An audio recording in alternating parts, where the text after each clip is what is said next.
ఏంటి ప్రపంచం మొత్తం ఏకమై వచ్చినా ఇజ్రాయెల్ను ఓడించలేరా? కాస్త ఎక్కువ చేసి చెప్పినట్లేదు? లేదు. ఇప్పుడు చెప్పిన దాంట్లో ప్రతి అక్షరం నిజం. శాంపుల్గా కొన్ని పేర్లు చెప్తా, మీరే ఆశ్చర్యపోతారు. ఏంటి ఈ ప్రపంచం మొత్తం వాళ్ళ చేతుల్లో ఉందా అని.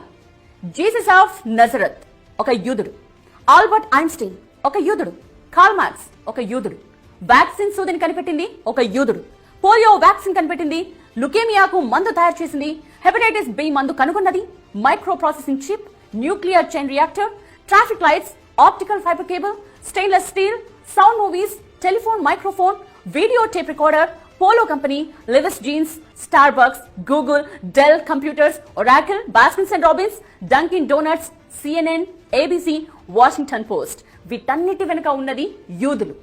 లిస్టులా చెప్పుకుంటూ పోతే కనీసం గంట 2 గంటలు పడుతుంది. మీరు ఏ రంగమైనా తీసుకోండి, యూదులు లేకపోతే అడగండి. మరో ఇంట్రెస్టింగ్ పాయింట్ చెప్పుకోవాలి ఇక్కడ. ప్రపంచంలో యూదులందరినీ కలిపితే రమారమే 1,60,00,000 మంది ఉంటారు అంతే. బట్ జాగ్రత్తగా వినండి, గత 105 ఏళ్లలో ఉన్న ఈ 1,00,00,000 మందే 15 డజన్ల నోబెల్ ప్రైజెస్ గెలుచుకున్నారు.